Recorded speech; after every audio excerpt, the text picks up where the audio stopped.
Hi, I'm Gary Lancaster. This is my daughter, Cecilia Lancaster, and we're your guide to outside. Hey, are you tired of looking on the internet, trying to find things to do outside, and just can't find any information out there? Well, that's what we're gonna do. We're gonna help you get your family outside and do some stuff. We're gonna do some hunting, fishing, we're gonna do some hiking, and we're gonna do some camping. And we're gonna show you how we find places to do all that, and we're gonna show you how to prepare for it and how we're gonna get out there and do it. Today we're getting ready for September archery season here in Missouri for deer, and we're gonna go out and hang some stands. If you're interested in any of that, go ahead, like and subscribe down below, and don't forget to turn on your notifications so that you know when we post our next video. Are you ready? I'm ready. Let's go. Alrighty, let's go.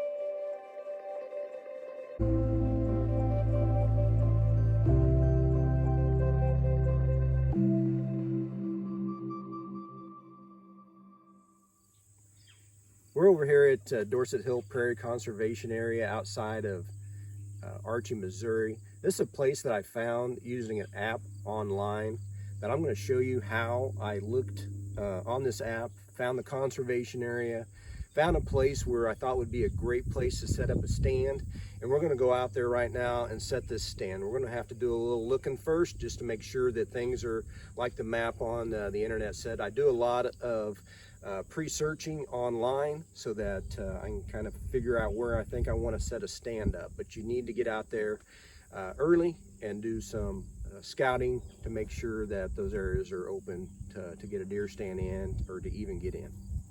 All right, here we go. So here's the place that we're going to set our stand. I found this place using that online app. I'm going to show you in another video next week how to get into that app, how to find places, public areas in your area that you can hunt, how to narrow down where you want to put a deer stand depending on what kind of hunter you are. Maybe you're like us, we just like does. We're not really hunting for that big buck, so we just try to get nice areas that are easy to get to because I like my kids. My granddaughter's going to start going with me soon, so we want to get in there real easy. Other hunters, I can show you there's places that you have to hike back in a mile or so, half a mile, and nobody else is going to be back in there. But those are places we can find on this app, and we're going to show you how to do that next week. So right here on this app, I found some places that are heavily traveled between bedding areas and feeding areas, and we're going to try to set up right in between those. So if you look over here, you can see in the grass where they're coming out of that tree line, and they have cut a path right through here. Right here, they're following that grass line on the other side of the trees, and they are cutting right through here, and they are coming right through here. And there's a big path, and they're headed right out into that clover field. And on beyond that clover field, there's a bean field. So we're saying early morning, they're going to be coming out of those trees, crossing right here. That's going to be a time that they're out there feeding. So when we're going to want to hunt this area is probably an evening hunt. That way they're up there in their sanctuary areas and we're catching them on the way out. Probably morning hunts aren't going to work in this area just because they're going to be out here in the open. And unless you want to hike way around and sneak back in here really quiet, you're probably not going to catch them in the morning. In this area, we could set up, this is a hilly area, and I'll show you that on that app next week, how you can tell the terrain just from the app. This goes on up into a big grassy area, which would be a great bedding area. So if you wanted to do a little hiking, you could certainly set another stand up in there. Today, we're just going to set one down here close to the road. So let's get at it, I guess.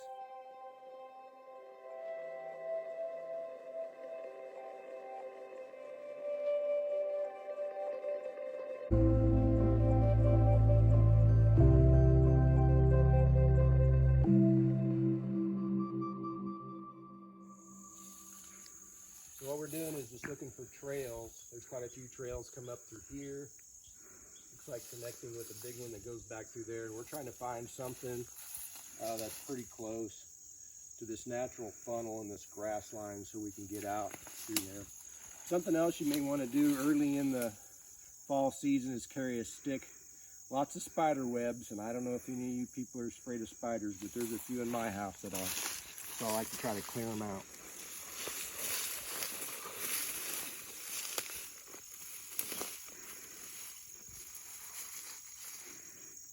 This right here looks like the main trail that they're either coming out of the grass or coming down from both ways and hitting this. This one's pretty well beat down. So I think we're going to try to find a stand. Not too close, we don't want to have to shoot right on their back, but close enough to where we could catch anything that's coming off of this side of that ridge or this side or out in the grass.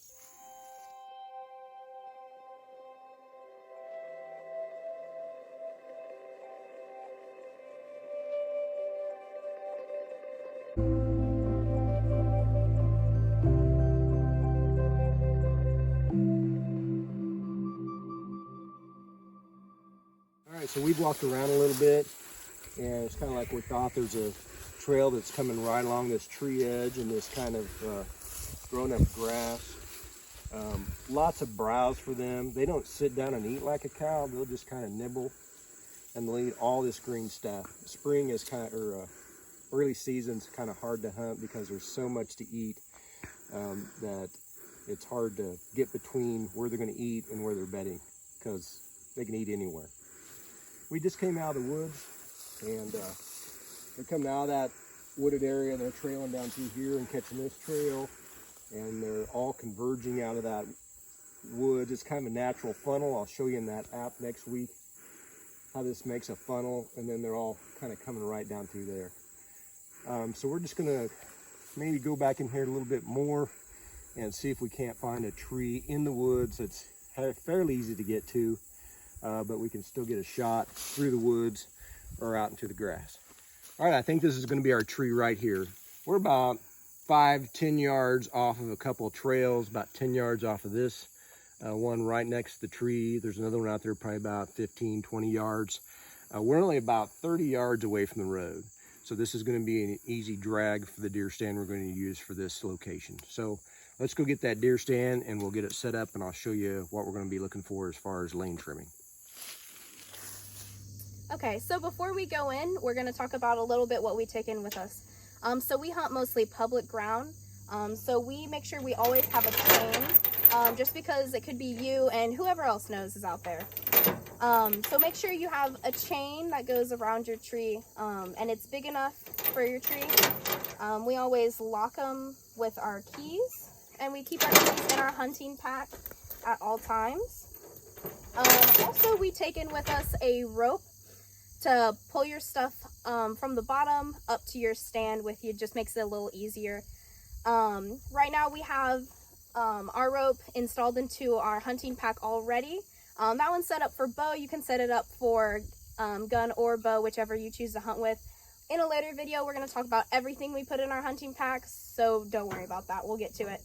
Also, today we're going to take in a snipper or a pruner, whatever you want to call it. We just use this to just trim some of the underbrush to keep, or not to keep, but to create shooting lanes so that it's easier to see what you're shooting at and where. So let's go ahead and get this stand in there.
All right, so we got the tree stand up, and right now Dad's just putting the chain on for some extra security. Right now he's setting up the rope for us to lift up the hunting pack and our bow or gun. We're gonna be hunting bow right here though, so it'll be set up for a bow. And then after he's done with that, he's gonna be scouting for hunting lanes, and pointing out some underbrush for me to just trim off a little bit.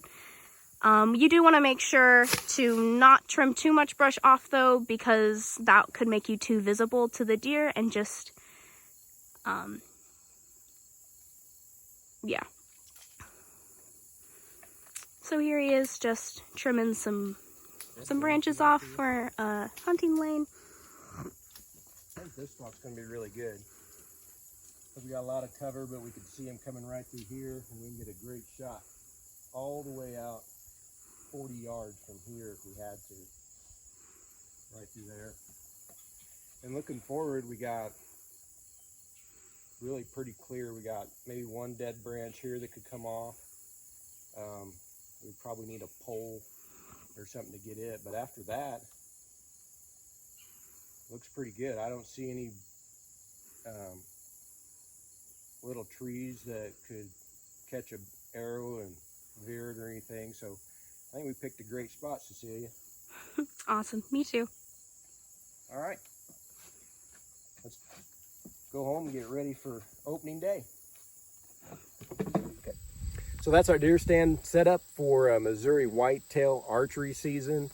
Make sure you check with your local Department of Natural Resources, your DNR. They have regulations on every site, whether it's archery, rifle. This area, Dorset Hills, just happens to be archery only, temporary tree stands. You'll find on the DNR website when you can put your stands out and when you got to get them off. Also at each location, they'll have a small little handout with a map and a bunch of information on it. So make sure you check for those, and good luck. Yeah. And make sure to subscribe and turn those notifications on, because we are going to be coming out with a couple videos on the app that we use to pick this place and kind of the location on where we set the deer stand. Also, as we mentioned earlier, we're going to have a video on everything that we put in our hunting pack that we pack in with us every morning and why we have those things. So next time, make sure to join us for your guide to outside. Very good. All right.